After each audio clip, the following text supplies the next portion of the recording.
नमस्कार, बहुत स्वागत है आपका। आप देख रहे हैं गुरुजी के ज्योतिष सीक्रेट। कन्या राशिफल अप्रैल 2022।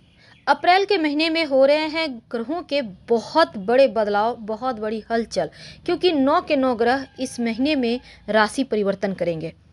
सूर्य 14 अप्रैल को मेष राशि में प्रवेश करेंगे और मंगल 7 अप्रैल को कुंभ राशि में आएंगे। बुध देव 8 अप्रैल को मेष राशि में और फिर दूसरी बार 24 अप्रैल को वृषभ राशि में प्रवेश करेंगे। देवगुरु बृहस्पति 13 अप्रैल को मीन राशि में आएंगे और जो शुक्र हैं 27 अप्रैल को मीन राशि में आएंगे। शनिदेव 29 अप्रैल को कुंभ राशि में प्रवेश करेंगे और 12 अप्रैल को राहु मेष राशि में और केतु तुला राशि में प्रवेश करेंगे। तो आप कन्या वालों, ग्रहों का इतना बड़ा महापरिवर्तन आपके जीवन में क्या कुछ बड़ा बदलाव लेकर आएगा, चलिए जानते हैं विस्तार से। तो वीडियो के अंत तक बने रहिए। और ये प्रेडिक्शन पूरी तरह से चंद्र राशि पर आधारित है। तो कन्या वालों, सबसे पहले तो ये जानते हैं कि राहु केतु का ये महापरिवर्तन आपके जीवन में क्या कुछ बड़ा बदलाव लाएगा। देखिए, केतु 12 अप्रैल तक आपके वृश्चिक राशि में है। अब आपका पराक्रम बढ़ाएंगे, आपको घर परिवार का सुख देंगे, पैसों का सुख देंगे और स्वास्थ्य के मामलों में भी अच्छा वक्त है। नौकरी व्यापार में एकदम से सकारात्मक चीजें हैं, लेकिन केतु जैसे ही आपके दूसरे भाव में गोचर करेंगे तब थोड़े से खर्चे बढ़ेंगे। अपने गले का ध्यान रखिएगा और परिवार में किसी बात को लेकर मतभेद ना हो जाए, इसका भी ख्याल रखिएगा। हालांकि केतु आपसे यात्रा करवाएगा और नौकरी करते हैं या व्यापारी हैं तो आपके लिए बढ़िया वक्त है, कोई खास टेंशन नहीं है। राहु भी आपके 8वें भाव में गोचर करेंगे।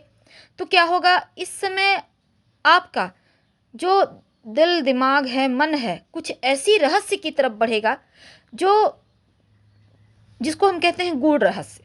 इस जगह आपका मन भटकेगा इन चीज़ों में।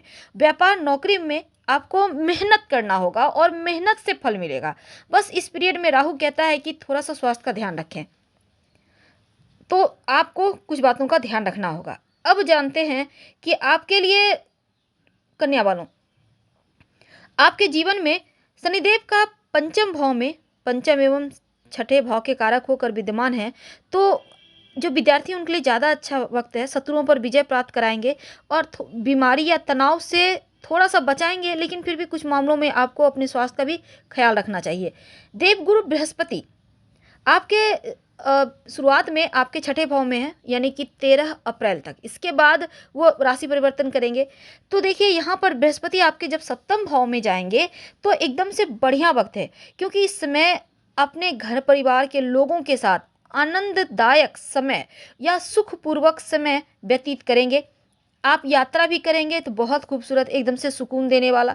इस समय आप अगर सिंगल हैं तो विवाह होने की प्रबल संभावना बनेगी, यानी कि विवाह भाव में आकर देवगुरु विवाह भी करवाएंगे, वैवाहिक जीवन की खुशियां भी देंगे। और बस आपको अपने थोड़ा सा खान पान का ध्यान रखना है, क्योंकि ओवरवेट भी आपको करवा सकते हैं। तो ओवरवेट से बचना है, मीठा खाने का ज़्यादा मन करेगा इस पीरियड में और आप मोटापे के शिकार हो जाएंगे। तो यहाँ पर आपको ध्यान देना होगा। लेकिन अगर हम वैवाहिक जीवन की बात करें तो जीवन साथी के साथ जो भी रिश्ते अभी तक बिगड़े हुए थे वो ठीक हो जाएंगे, रिश्तों में प्रेम बढ़ेगा और आपकी माँ इस समय आप दोनों के बीच संबंधों को मजबूत करने के लिए आपका सपोर्ट भी करेगी। अगर आप पारिवारिक व्यवसाय से जुड़े हैं तो आपके लिए वक्त बढ़िया है। आपका बाजार में मान प्रतिष्ठा बढ़ेगा और साथ ही व्यवसायी हैं तो आपका व्यवसाय में भी वृद्धि के योग दिख रहे हैं। तो ये समय आपके लिए बढ़िया है। हालांकि शुरुआत में थोड़ा सा आपको घर परिवार का माहौल गड़बड़ रहेगा, जीवन साथी से छोटे मोटे वाद विवाद हैं, लेकिन जैसे ही यहाँ पर देवगुरु आपके विवाह स्थान में आएंगे तो चीज़ें एकदम से आपके पक्ष में आ जाएगी। लेकिन ओवरऑल आपके लिए ये अप्रैल का महीना कैसा रहेगा? सबसे पहली बात तो दसम भाव के स्वामी जो बुध हैं अष्टम भाव में हैं और करियर में थोड़ा सा उतार चढ़ाव करवाएंगे शुरुआत में।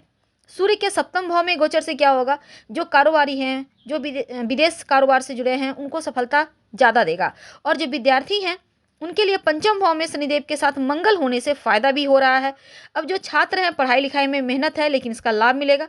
पारिवारिक जीवन में इस समय थोड़ा सा आपको ध्यान रखना है, लेकिन शुक्र छठे भाव में है और द्वितीय भाव पर शनिदेव की पुण्य दृष्टि है।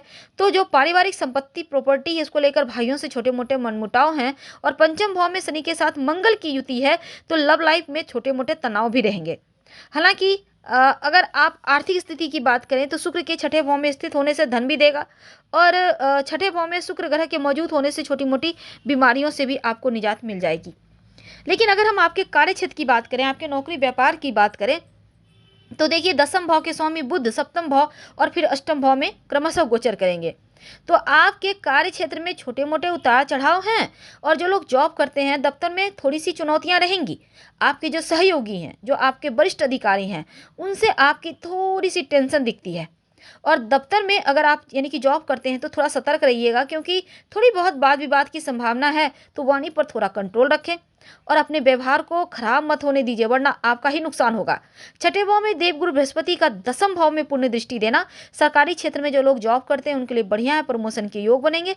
और जो कारोबारी हैं, व्यवसायी हैं, सूर्य का सप्तम भाव में गोचर आपके लिए बड़ा खुशखबरी लाएगा। विदेशी व्यापार से जुड़े हैं तो सफलता है। नए संपर्क से विदेश में आपका व्यापार नई ऊंचाई पर पहुंचेगा। और अगर आप विदेश से जुड़ा कोई कारोबार करते हैं तो उसमें भी आपको बड़ी कामयाबी मिलेगी। तो जीवन साथी का यहाँ सपोर्ट भी है। बस इस समय आप किसी भी कारोबार, नए कारोबार की शुरुआत मत कीजिएगा और व्यापार के मामलों में भी किसी बड़ी योजना के बारे में अभी कुछ मत बोले, विचार ना करें। कारोबार में मिल रही प्रतियोगिता आपको थोड़ी चिंता देगी, लेकिन फिर भी आप सोच समझकर फैसला लें। धन की बात करते हैं तो आपके लिए सामान्य है, क्योंकि द्वितीय भाव के स्वामी शुक्र का छठे भाव में होने से धन तो आएगा, रुका हुआ फंसा हुआ धन आएगा। और शुरुआत में एकादश भाव में शनि मंगल की पूर्ण दृष्टि है तो सरकारी क्षेत्र से भी लाभ आ रहा है, रुका हुआ फंसा हुआ धन आएगा। और बृहस्पति के सप्तम भाव में गोचर करने से सूर्य का अष्टम भाव में उच्च राशि में बुध ग्रह योग बन रहा है। अब यहाँ पर आपके धन की स्थिति को मजबूत करेगा, भौतिक सुख सुविधाएं देगा, मनचाही वस्तु आप इसमें खरीद पाएंगे। स्वास्थ्य की बात करते हैं। छठे भाव में शुक्र के रहने से आपके सेहत के मामलों में राहत है और बृहस्पति के छठे भाव में होने से आपको फायदा भी है। हालांकि स्किन से जुड़ी छोटी मोटी मुश्किलें दिखती है, लेकिन बड़ी बीमारी नहीं होगी। आपको बस थोड़ा सा अपने खान पान का ध्यान रखना है और यात्रा वगैरह थोड़ा कम कीजिएगा। हालांकि अष्टम भाव में सूर्य के साथ राहु होने से चोट चपेट की संभावना बनेगी, तो आपको संभल के ही रहना चाहिए। रिश्तों की बात करते हैं, वैवाहिक जीवन, प्रेम जीवन की, तो यहाँ पर देखिए पंचम भाव प्रेम भाव है। पंचम भाव में शनि और मंगल की युति बनेगी तो लव लाइफ में थोड़ा तनाव है।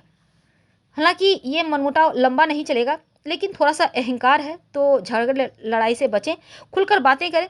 हालांकि वाक पटुता और बोली में मिठास के साथ आप उनका दिल भी जीतेंगे। लेकिन अगर हम आपके वैवाहिक जीवन की बात करें तो विवाह में जो भी अड़चनें थी वो समाप्त होगी, वैवाहिक जीवन बढ़िया रहेगा, एक दूसरे का सपोर्ट करेंगे, भरोसा करेंगे, घर में कोई शुभ मांगलिक कार्यक्रम हो सकते हैं। पारिवारिक जीवन की बात करते हैं तो दूसरे भाव के स्वामी शुक्र छठे भाव में है। अब यहाँ पर पूर्वार्ध में आपके लिए थोड़ी बहुत परेशानी है, लेकिन द्वितीय भाव में शनि की पूर्ण दृष्टि होने से भाइयों से थोड़ा सा मनमुटाव रहेगा। लेकिन पारिवारिक संपत्ति को लेकर थोड़ा सा झगड़ा वगैरह है, इससे आपको बचना होगा। हर कदम सावधानी से उठाएं, नकारात्मक सोच को हटाइए और वाणी में मधुरता रखिए।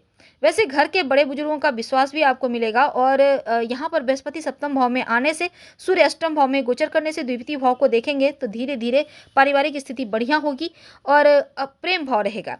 क्या करें कि सब कुछ अच्छा हो जाए। देखिए आपको यहाँ पर शुक्र ग्रह को बेहतर कर लें तो आपको, चूंकि शुक्र यहाँ पर सुख वैभव दे रहा है तो उत्तम रहेगा। जैसे कि ओम शुभ शुक्राय नमः का जाप रात में सोने के पहले या भोर के समय आप कीजिए कम से कम 5 बार। और कुत्ते को शनिवार के दिन आप दूध रोटी खिला सकते हैं, उत्तम रहेगा। हम आपसे विदा लेते हैं। हर हर महादेव। धन्यवाद।